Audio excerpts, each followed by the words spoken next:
So we've done 2 weekly updates. We've done coverage in the Muskogee Nation News over the health deficit. We've got potential legislation, it's a draft legislation before us today, it came out today, saying what their fix is for the deficit. Again, that's a draft, but it appears they're going to take out from the permanent fund in a loan form $65,680,000 from the permanent fund to be used for this deficit. Now, Jessica, there's also an explanation of their assessment of where the deficit came from in this bill. Is that right? Yes. In our previous coverage, we heard from Chief Floyd that it had to do with acquisitions. The bill actually calls out several things.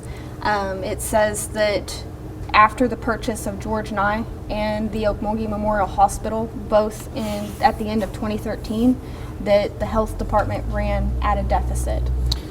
And it's important to note, too, that as far back as, I believe, March 7th, we had asked for documents kind of outlining some of these details. Again, as she pointed out, this is draft legislation, so it could be changed before the meeting, could be changed during the meeting. But also, this is according to the council's assessment, and we have yet to see the documents for this stuff. All we've done is really talk to people who have been involved in the situation. We're still trying to get documents to verify what we're hearing. We've asked for the comprehensive annual budget for the tribe for 2015 and 2016. We've also asked for end-of-year statements for the Department of Health so that we can look at these items and verify the deficit. However, it does say in the back part of the legislation that this deficit was brought to the attention to the National Council February 18th, 2016. The governing board met with the council March 15th of this year, and they didn't know about the deficit. It says that the quarterly reports given during fiscal year 2015 never indicated that the Department of Health was working under a deficit.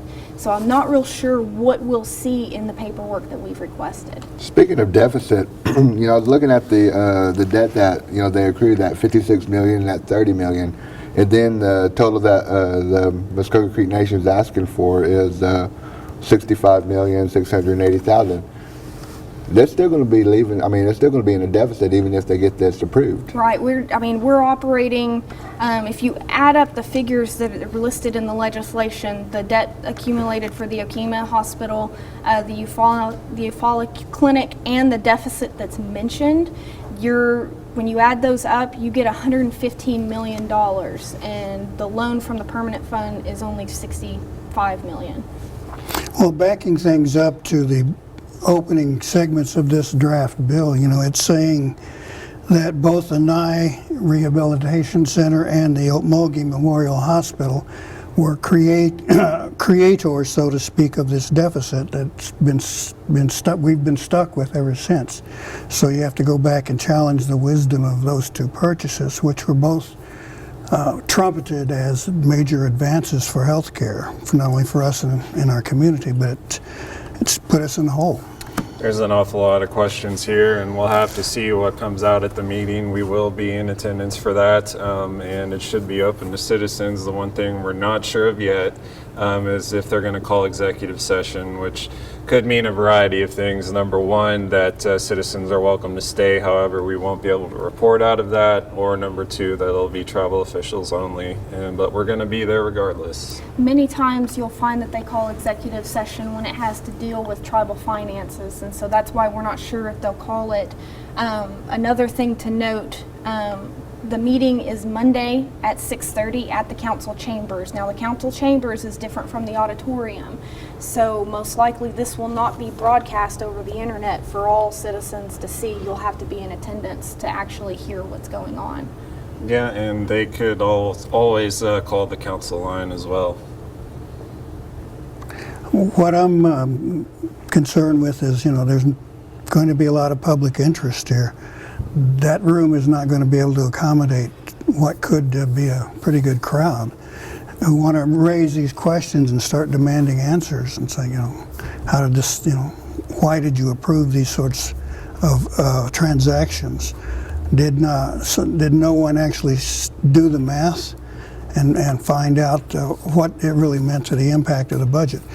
And now it's got all our citizens concerned about health care in general. And of course, we saw a little bit of an echo from that when the Council House appropriation was requested.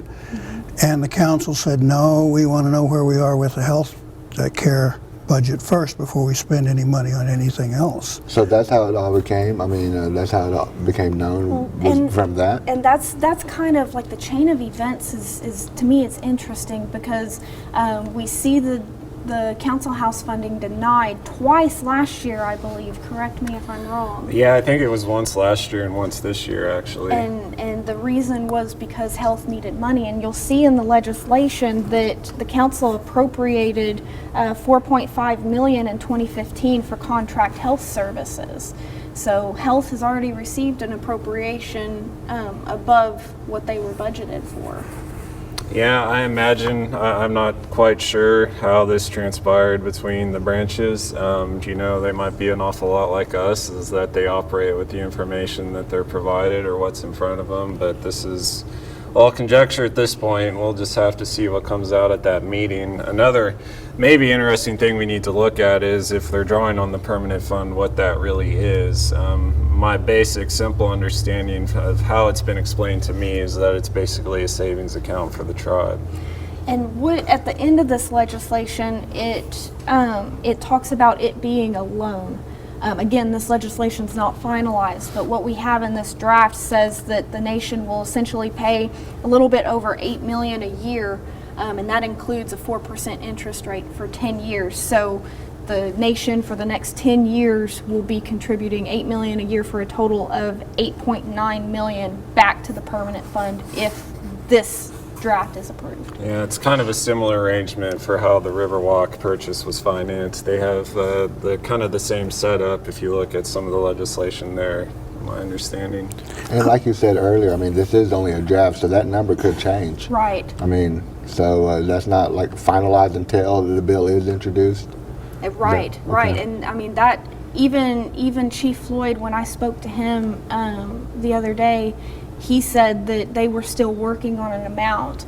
And he also said they're trying to work with getting private funding in and essentially going through all their accounting methods so that they can get as close to the number that they need as possible. So this may be the final number, or it may be less, or it may be more. We're not real sure. Well, I tend to think that the word more is going to be important there, because in this, then the language of the bill, it uses the phrase continue to operate in a deficit. So, you know, that raises the question of how are you going to make payments and still operate with a deficit? It's like, you know, money is going in one pocket and out the other. Right now it says that the previous fiscal year was operating with a deficit of $29 million. So if they're asking for 68 million or 65 million, excuse me, that would cover the deficit and potentially give them extra funding for the remainder of the fiscal year. We don't know those details yet, but we'll be able to find those out at the meeting, and we'll have people there at the meeting so that we can report what we can. Unless it's an executive session, we won't be able to report out. Well, it's going to be interesting to hear what comes out of that. Jessica, you've already spoken with Chief Floyd briefly about this matter. Given his background, his professional background as director of the Muskogee Veterans Administration, some could say this is kind of an area of speciality for him, so it'll be interesting to see what comes out of that. My thing I got to ask is saying the quarterly reports were given during FY15 never indicated that the Department of Health was working under a deficit, and but earlier saying that the deficit was brought to the attention of the National Council, and then there's another part saying that the governing board didn't know about that. Yeah, and Yeah. that's interesting to me too, but if they're saying the quarterly reports didn't show the deficit, then that would mean, you know, the governing board wouldn't be aware. So where along the line did we find out that there was in fact a deficit, and what what documents can we ask for that would show that. One of the documents that was discussed was an audit of the Department of Health, and we've asked for that document as well to kind of show the citizens what's going on with their health department. But we'll look into this matter and hopefully get all the details out to citizens to let them know what's going on in the tribe. That's part of our job as media.